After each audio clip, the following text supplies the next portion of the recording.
Hello everyone and welcome back to Bacon! Also welcome back to the Cinderella phenomenon. Quick little announcement was that in the last Cinderella phenomenon, I have been replacing the copywritten music with copyright-free music. In the last video, one of those copyright-free songs was given a copyright claim. And even though I'm not big enough to have to worry about monetization, I don't want to get in trouble, which is the reason why I'm switching everything. Because so far, so good, I'm not getting in trouble, but in the future, there's always a possibility. And then if that happens, I might have to cut out those sections or I might have to take the video itself down. But for now, I just want to avoid any possible trouble, so I put in a dispute for the copyright claim because it was from a copyright free section of SoundCloud, specifically copyright free SoundCloud. I did win. They did take off the copyright claim on that, so it's no longer considered as copyright. But just in case I have to do that over and over again, I'm just not going to be using that song. It's not that big a deal, I guess. It sucks because unfortunately I am limited as to getting copyright free music. That isn't something I have to pay like a ton of money in order to use, so it does suck when stuff like that happens, but alas, I just thought I'd let you guys know. Alright, now getting into chapter 5. When we arrive at the March Inn, Parfait and Delora are there to welcome us. The others, however, are nowhere in sight. It's been a while, Princess. Thank you for bringing her here safely. Where's everyone? They're all resting in their rooms now. It wasn't necessary that they be here for what Delora and I want to discuss with you. I will be staying in the tavern then. Rod is about to head for the tavern when Delora stops him. You don't have to leave. What we're going to say involves you too, since you're staying at the palace as well. Rod looks at her curiously, but asks no questions. Parfait and Delora gesture us over to the settee, where we all take our seats. This is something Rod and I must know because we're in the palace. I have a bad feeling about this.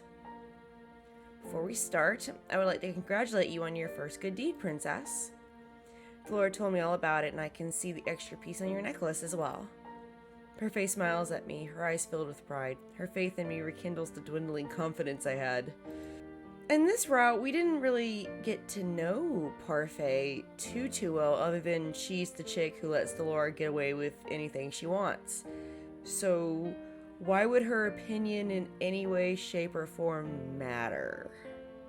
Because her opinion would not install any kind of confidence in me. Just be like, thanks, lady. Cool. If only you'd seen how happy Delora was when she announced it to us. You didn't have to go into specifics, Parfait. I think it was necessary, considering how nasty you've been, Delora. Oh, are you embarrassed, Delora? She smiles at Delora teasingly before turning back to me. Anyway, I know you can do it, Princess. Only 2 more to go and you can break your curse. Yeah, keep up the good work, Princess. And you too, Rod. So what is it that you wanted to discuss with us? I conducted a little investigation while I was with Lucette in the palace, and I found out something important. Something important? I discovered there was a witch in the palace. Uh-oh. A witch. I wonder who it could be. Certainly couldn't be Snake Eyes in the palace. I felt a tinge of magic while I was there. It was faint, but definitely there. I don't remember feeling it before when I was there as your doll princess. It seems that the witch is using a glamour to hide himself or herself from us. A glamour is a magic that only very experienced witches can cast, which means the witch we are dealing with is no ordinary witch. They have the potential to be very powerful. But what would a witch be doing in the palace in the first place? This witch could be after the king, but what? Parfait and Delora glanced at each other, looking conflicted. It is Parfait who faces me first, her expression grave. I'm afraid there is some other possibility we must make you aware of, Princess. In order for us to explain it, we must give you the truth. Certainly not ominous. Moving closer.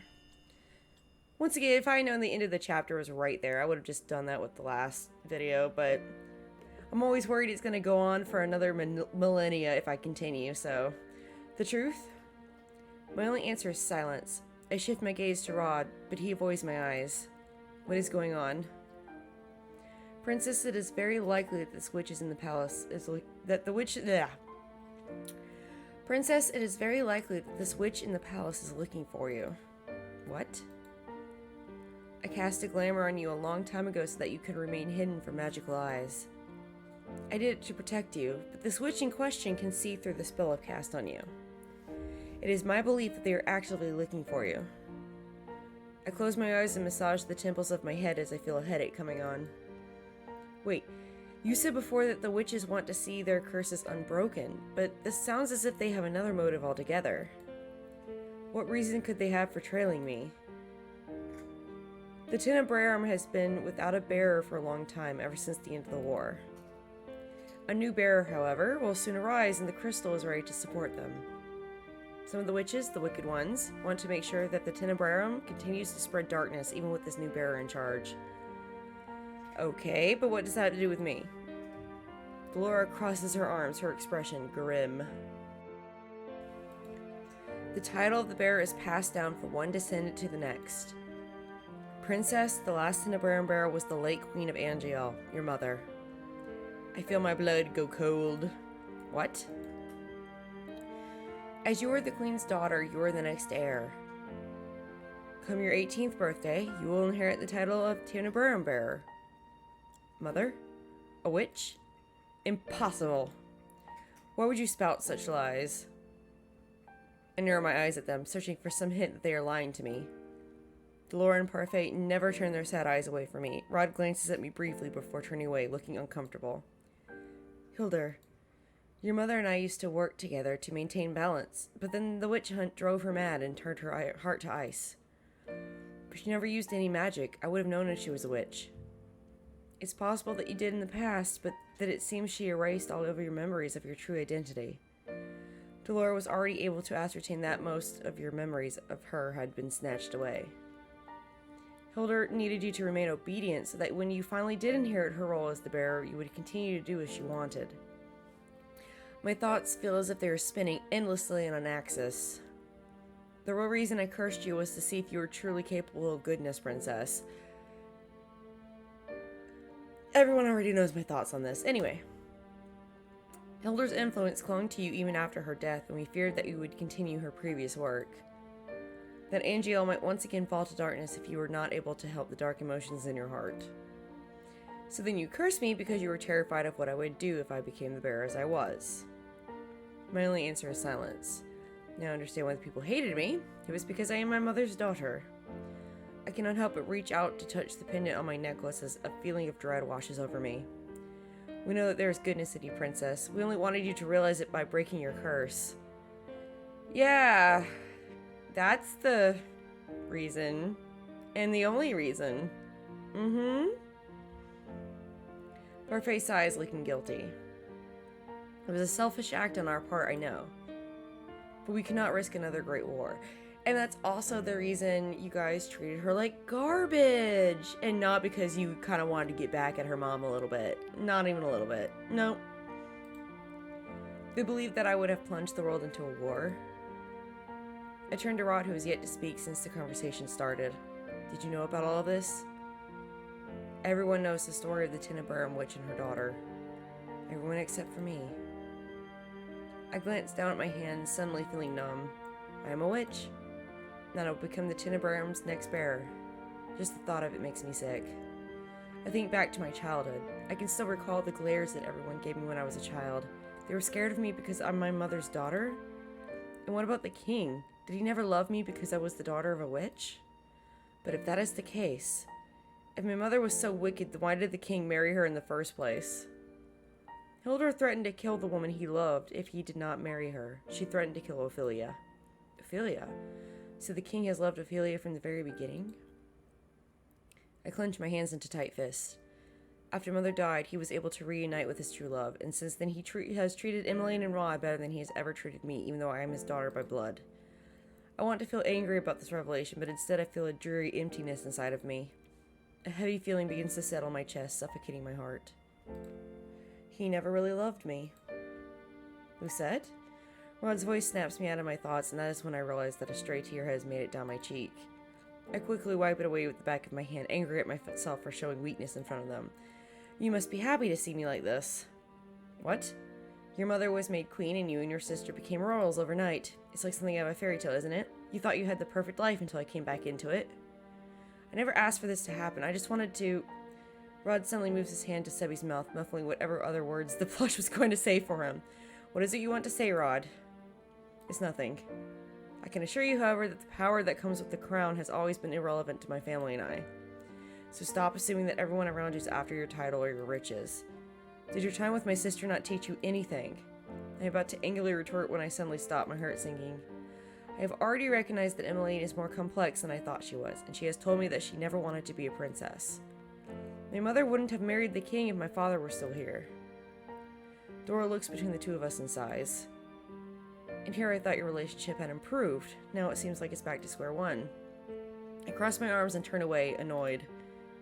Do you have anything else to add, Parfait? If not, I would like to return to the palace. Princess. Stay vigilant and be careful about who you trust. Trust? How do you know whom I trust? What makes you even think I trust you? The anger that I was expecting earlier suddenly rises to the surface. For all I know, Parfait and Delora could be feeding me lies, playing with me the way Delora did when she first cursed me. Yep, exactly. They've not given you any real reasons to believe them or trust them in any way, shape, or form. Parfait could have done some things in order to make herself more trustworthy, but no. And after all the insults and bullying, I don't blame her for feeling that way. I don't expect you to believe what we've told you. Perhaps it was not yet the right time to reveal everything to you, but please, you need to be careful. I stand up and look at them, my arms now hanging limply at my sides. How am I meant to trust anyone when all of you have been lying to me this entire time? Lucette. If you don't believe us, then try asking the king who Hildur truly is. I never even thought about asking the king about Mother. Rod, you should watch your back too. It's possible that this witch in question could be plotting something against the royal family as well. They have been in the palace for a long time after all. She looks at me, then at Rod, her expression somber. I won't be able to stay with you anymore. I had to pick up and leave a few days ago because I was certain he'd caught a trace of my magic. He probably already has. I understand. Anyway, Lucette is right to return to the palace now. Someone may notice your absence if you're gone much longer. You two should leave now. Let us know if you notice anything unusual. I will. We'll see you again soon, Princess. Remember, stay vigilant. And I just thought about this, but she's not even going to have the chance to recover from this like she did last time, where she could just stay in her bedroom and just kind of process everything and try to, sort through her emotions, because she has to immediately get back to her maid job. Rod and I leave the marching in silence. Here in the secret tunnels, we are suffocated under even more silence, but still neither of us makes an effort to speak.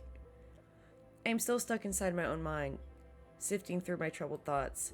I cannot reconcile the fact that the wicked witch who led the witches during the war was my mother. I did not even realize how many people hated my mother until after she passed, and they spoke about how cruel a queen she was. I never understood why, since she has always been the perfect person in my eyes. I never connected my mother with the Cinderella bearer, but what Parfait and Delora just told me makes sense. Was I living a lie all these years? A lie that my mother crafted so that I remained cold and bitter even after she passed away? And Delora and Parfait say I am meant to inherit the power of the Cinderella from my mother. I do not want that burden.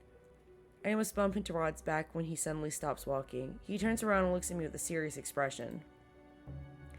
I cannot help but feel judged beneath the weight of that gaze. If you're going to tell me that you never wanted me as your partner because my mother was a witch, then... I wasn't going to say that. What? I won't lie. The first time I saw you, I thought you were like your mother. You were cold, harsh, and selfish. I never wanted to have anything to do with you. That was why I was so against this partnership, but... You've changed. Rod's expression softens. As you and Em have grown closer, I've seen that you are not like your mother. She speaks fondly of you until she really enjoys your company. That's why, even if I do not have plans to break my curse, I will still do what I can to help you break yours. It's the least I can do as your partner. I stare at Rod in shock. This is the first time he's ever been so nice to me. Why are you staring at me like that? Oh, you blushy. I'm only doing this because you're important to my sister. No other reason. What are you talking about? Rod turns away, his face beet red. Liar. Sebby! Rod reaches up to pinch Sebby's face. Ow. Aw, okay. Alright, I am 100% sure not which one of these. I don't know. I kind of think she would thank him, though, to be honest, rather than return the compliment, but I'm not sure. I think I'm gonna just thank him because that seems most likely. I don't think she's in a place where she can compliment people yet, but we'll see. Thank you. Rod turns away, his cheeks dusted pink. It's no big deal. I'm only doing this because I see how dedicated you are to breaking your curse. That's so cute. Because I wanted to get my old life back. And now that they have told me about Mother, I want to prove that I am nothing like her. Anyway, I still want to help you with your curse, Rod. Why do you refuse to break it? Rod stares down his feet, expression melancholy. Because I cannot. Rod stops and shakes his head. He says nothing else, and I do not probe him anymore, especially not after seeing the distant look on his face. We walk through the corridor and back to our rooms after we say our goodbyes. I wonder what Rod was going to say. Alright, we didn't get a Jimmy Doodle, so let's go back. That one just seemed the most likely to me. What the heck? Compliment him. Who would have thought that you were actually capable of being nice? What? Was that supposed to be a compliment? Yes, you were always so grumpy. I don't even think I have seen a genuine smile on your face before. I can say the same for you. Birds of a feather flock together, then. Rod stares at me dumbfounded. I cannot help but smile a little at his expression. Do you really dislike the fact that we are so similar? Rod is still staring at me wide-eyed. You just smiled. I did not. They are extremely similar. Rod thinks your smile is pretty. Sebby! There's the crystal. I do not. You two really are the same. I take a deep breath to calm the erratic beating of my heart. Anyway, I still want to help you with your curse, Rod. Why do you refuse to break it? I'm still not over that, like, no I'm not. No I don't. Rod stares down at his feet, expression melancholy.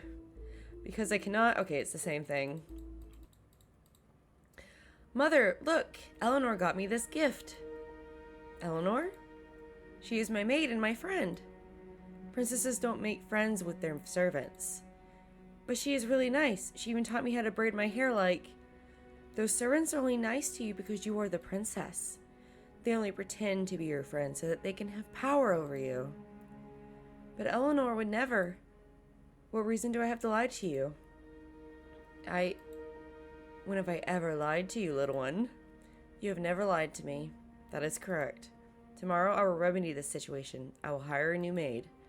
You are not to befriend this one, no matter what she says. But Mother... Are you arguing with me, Lucette? No, I am sorry, Mother. Ooh, there we go. Perfect. Next page. Alright.